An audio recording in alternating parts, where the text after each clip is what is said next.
As primeiras informações são curiosidades. Você sabia que foi a primeira vez que o Botafogo venceu o Flamengo no turno e no retorno do Campeonato Brasileiro, desde que ele passou a ser disputado por pontos corridos? Pois é, vitória impactante a do domingo, vitória por 4-1.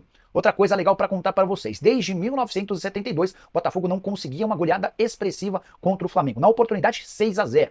O placar desse de 4-1 desse final de semana foi o segundo mais importante do Botafogo dos últimos 40, quase 50, mais de 50, né? 52 anos de duelos entre os rivais. Só para arrematar, Tite não tomava 4 gols numa mesma partida desde que comandava o Corinthians em 2013. E o responsável por essa goleada foi a minha portuguesa, 4-0, jogo disputado na Arena Pantanal.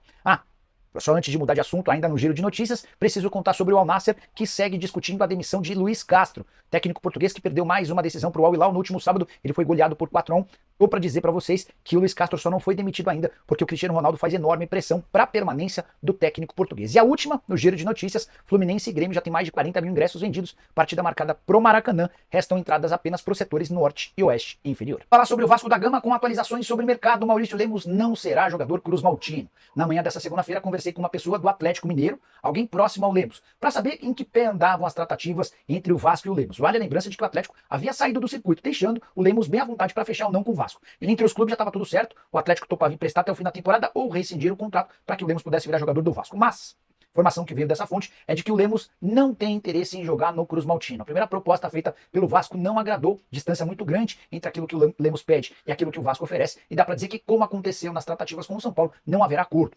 É importante contar também que surge sempre com frequência a notícia de que o Lemos só aceita deixar o Atlético se houver o pagamento de uma dívida que o Galo tem para com ele. O Atlético assegura que não há dívida alguma, que essa especulação surgiu de forma absolutamente falsa. Como o Lemos não tem se pronunciado, a gente não consegue saber o que há de verdade nessa segunda parte da história. Só para completar, vale a lembrança de que o Lemos tem contrato até dezembro de 2025 e está completamente fora dos planos do técnico Gabriel Milito. Não joga desde 23 de junho. Na oportunidade foram 23 minutos em campo contra o Fortaleza. Salário alto de 400 mil mensais. O Atlético gasta 400 mil com o Lemos e 500 mil com Allan Kardec, quase R$1 milhão por mês por uma dupla que não faz parte dos planos. Antes de mudar de assunto, só contar que Marlon, zagueiro de 28 anos de idade, é uma possibilidade no Vasco, atleta que estava no Fluminense. Ele rescindiu seu contrato porque tinha um acordo fechado com o Al Ain dos Emirados Árabes. Foi para lá, teve uma reprovação nos exames médicos e está à disposição do mercado. A saideira sobre o Vasco, Marco Vanzini, empresário que negocia a contratação de Jean Menezes, um atacante de lado de campo chileno, esteve no CT do Vasco hoje, inclusive chegou a fotografar. Pequenos detalhes burocráticos separam o cruzmaltino do anúncio de Jean Menezes como reforço. Para de falar sobre o Galo, quero te atualizar sobre o interesse do Everton, clube inglês, do atacante Alisson, de só 18 anos de idade. Nos últimos dias, o Everton fez contato com o staff do jogador e também com representantes atleticanos. A proposta ainda não foi apresentada, mas certamente será feita ainda nessa janela de transferências, com a lembrança de que a janela na Inglaterra se encerra em 1º de setembro. O Alisson tem só 18 anos de idade, contrato recentemente prorrogado até o fim de 2027 e multa rescisória de 60 milhões de euros. É óbvio que o Atlético não espera por uma proposta desse tamanho e nem vai vendê-lo apenas por essas cifras. Essa é uma garantia, é um suporte que o Atlético tem caso não queira vender o jogador. E nem é o caso, tá? Se pintar uma proposta razoavelmente boa, o Alisson deve ser negociado. Atleta que na atual temporada tem 24 jogos, 2 gols e uma assistência, voltou a jogar agora em agosto, depois de um tempo machucado. 6 minutos em campo contra o São Lourenço, mais 28 minutos diante do Cuiabá, atleta revelado na base do Galo.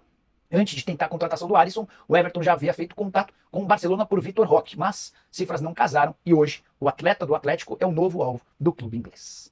Bora falar agora sobre Fernando Seabra, o técnico do Cruzeiro, corre risco de demissão. A semana é absolutamente decisiva pro treinador, que é o único do atual comando do departamento de futebol do Cruzeiro que não foi alterado depois da mudança de dono. A partir do momento em que o Pedrinho BH assumiu o controle do Cruzeiro no lugar do Ronaldo Fenômeno, todo mundo foi trocado. O diretor de futebol, o gerente, enfim. A única exceção foi o Fernando Seabra, que se manteve no cargo, até porque os resultados dentro de campo eram muito bons. Ele consegue levar um Cruzeiro que pouca gente apostava e um dos times que brigam na parte de cima da tabela. A sequência não é tão boa, são 3 jogos sem vitória. Derrota pro Fortaleza, o empate com o Atlético Mineiro e a derrota pro Boca Juniors. Por que essa semana é absolutamente decisiva pro Seabra?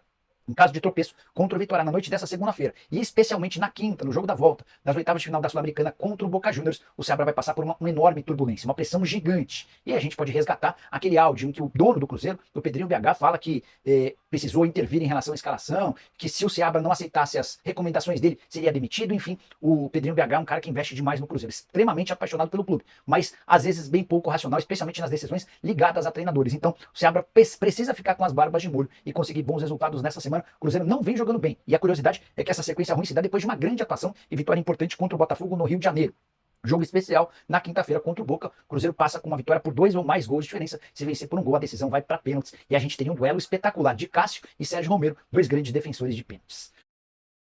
Bora falar agora sobre os times que mais jogaram na atual temporada. Você tem alguma ideia de que time no Brasil mais entrou em campo? Acertou quem lembrou do Fortaleza. O vice-líder do Campeonato Brasileiro, líder, se a gente for pontuar em relação a pontos perdidos, é aquele que mais disputou jogos em 2024. Foram 54 aparições, seguido de perto pelo Botafogo com 53 partidas. Bahia e Red Bull Bragantino fizeram 52 jogos cada. O Cuiabá, o Atlético Paranaense e o Palmeiras dividem a quinta colocação, 51 jogos para cada um. O Grêmio é o oitavo com 49 partidas e só no nono lugar aparecem o Flamengo, o Fluminense, o Corinthians e o São Paulo, 48 partidas cada. Só queria fazer algumas observações em cima do número de jogos. Fortaleza consegue, graças a um elenco que se estruturou, que melhorou demais em relação aos últimos anos, ser vice-líder do Campeonato Brasileiro e um dos grandes candidatos ao título da Sul-Americana. Já o Flamengo sofre demais com excesso de lesões, foram 2 perdas no fim de semana, ou melhor, no meio de semana passado, o Gabigol e o Pedro, e mais uma perda no final de semana, o Arrascaeta, que não joga no próximo mês. O São Paulo, que vinha sofrendo com muitas lesões nas últimas temporadas, se acertou nessa temporada e vem sofrendo menos com essa questão.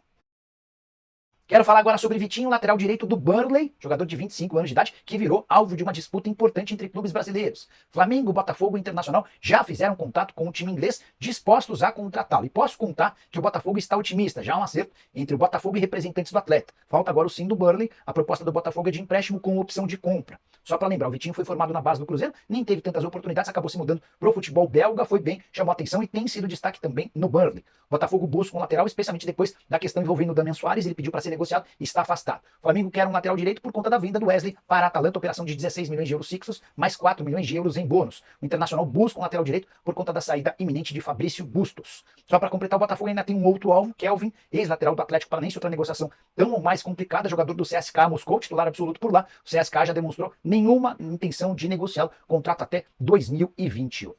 Hora de falar sobre Dario Benedetto, que virou um dos assuntos mais comentados das redes sociais nessa segunda-feira, tudo porque o jornalista Júlio Pavone, da TIC Sports da Argentina, afirmou que Benedetto está perto de ser reforço do Flamengo. Para aumentar a especulação, Benedetto passou a seguir o Flamengo nas redes sociais. Pronto, foi suficiente para que o nome dele se tornasse um dos mais discutidos. E muitos rubro-negros se dividindo, alguns extremamente favoráveis por entender que o centroavante de 34 anos de idade, que pertencia ao Boca Juniors, é muito mais solução do que o Carlinhos, outros entendendo que o Benedetto seria um enorme atraso. O que eu posso contar para vocês? Antes de gravar o vídeo, conversei com uma fonte no Fla que não confirmou a intenção e a negociação em andamento.